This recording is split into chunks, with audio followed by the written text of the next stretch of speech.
Sometime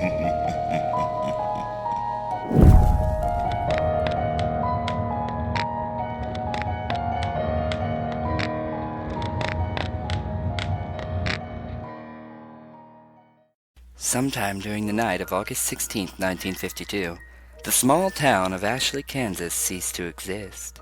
At 3:28 a.m. on August 17, 1952, a magnitude 7.9 earthquake was measured by the United States Geological Survey. The earthquake itself was felt throughout the state and most of the Midwest.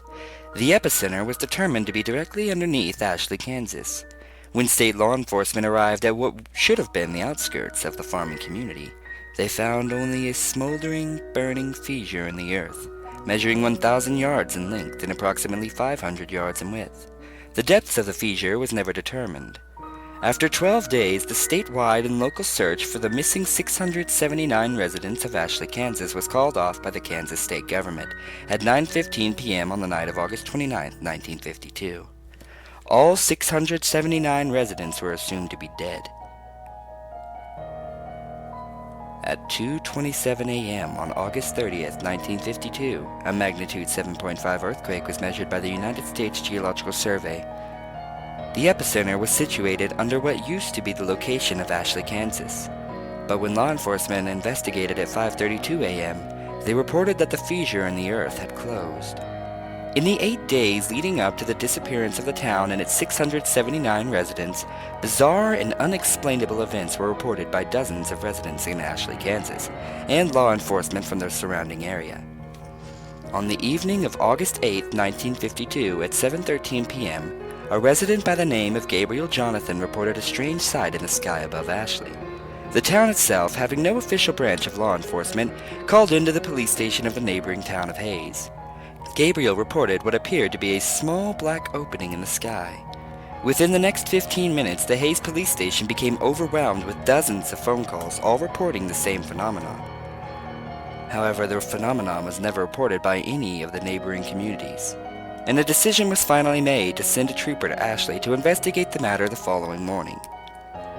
At 7:54 a.m., on the morning of August 9, 1952, Hayes police officer Alan Mace radioed the Hayes police station. He reported that, despite following the one-way road leading into Ashley, he had become lost. According to his report, the road continued along its normal path, but somehow ended up back in Hayes. Officer Mace went on to add that the road never curved or bent in any direction. At 9:15 a.m., 7 of the town's 10 police cars were sent to investigate the situation, and all members of the team came to the same conclusion. The only road leading into Ashley stopped leading into Ashley, but instead led back to Hayes. Phone calls continued to pour into the Hayes police station, all reporting that the black opening in the sky continued to grow in size. All callers were advised to remain inside and to not travel outside unless absolutely necessary. At 8:17 p.m., Mrs. Elaine Cantor reported her neighbors, Mr. and Mrs. Milton, and their 2 children, Jeffrey and Brooke, missing. According to Miss Cantor's phone calls, the Miltons attempted to leave town in their family car earlier in the evening, but they never returned. Law enforcement officials from Hayes never reported the car or any individuals coming up the one-way road. At 7:38 a.m. on the morning of August 10, 1952, phone calls from Ashley into the Hayes police station reported that the town was in total darkness. The sun had never risen. At 10:15 a.m., at the request of Hayes law enforcement, a helicopter from Topeka, Kansas flew over the region in which Ashley, Kansas stood. The town was never observed from the air. At 12:43 p.m. on the afternoon of August 11, 1952, Mrs. Phoebe Danielewski called in to the police station of Hayes. She reported that her daughter Erica had begun to have conversations with her father, who died 3 years prior in a drunk driving accident. To add to her concern, Mrs. Danielewski reported that Erica was attempting to go outside into the dark to join them.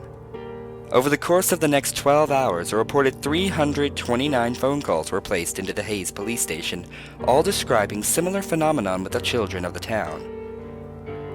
And on the following morning of August 12, 1952, the situation became dire.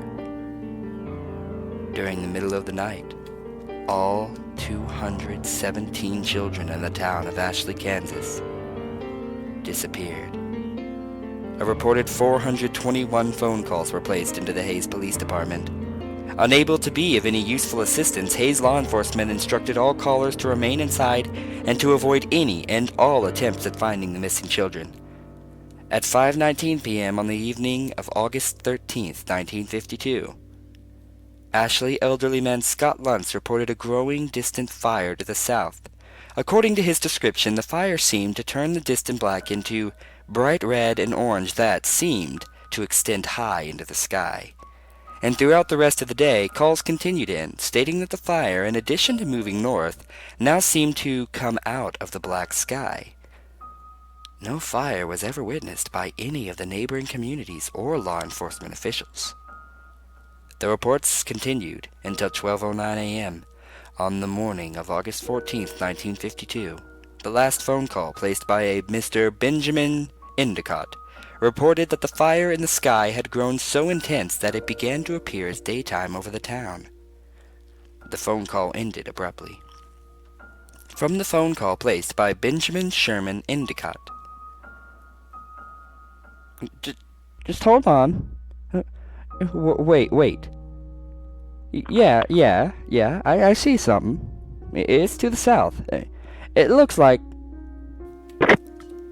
The next phone call wouldn't be placed until the following evening. The following is the entire transcript of the final phone call to be received by the Hays Police Department out of the town of Ashley, Kansas. It was placed at 9:46 p.m. on the evening of August 15th, 1952. In this recorded phone call, the officer on duty is Officer Peter Welsh. The caller has been identified as Miss April Foster. Hays Police Department? Hello? Yes, hello? Ma'am, who am I speaking with? My name is April. April Foster. Please, sir, please help me. What's happening, ma'am? Last night they came back. Ma'am, I'm going to need you to... Last night, they came back. Ma'am, I'm going to need you to calm down and speak clearly. What happened? Who came back? Everyone. Everyone? They all came in the fire. What do you mean, everyone? My son. I saw my son last night. He was walking. He was walking down the street. He was burned. Jesus Christ, he was burned. Ma'am, He died. He died last year. I raised him since he was a baby. It was just me and him. I told him to watch for cars when he rode his bike, but he never wanted to listen. Ma'am, what you're saying isn't making any sense. You said everyone came back? Are you fucking listening to me? Everyone. Everyone came back. Everyone who died or went missing. They're back. And they're looking for us. He said, "Mommy, I'm okay now. See, I can walk again. Where are you, Mommy? I just want to see you." Ma'am, where are you right now? Are you safe? I'm hiding. Like everyone else. We saw them coming through the fields and some people opened their doors for them. God, the screaming.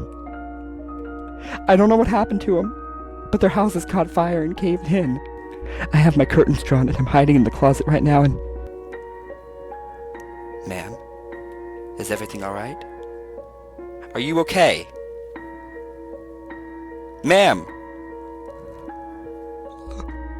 Oh my God. Ma'am? Something just came in.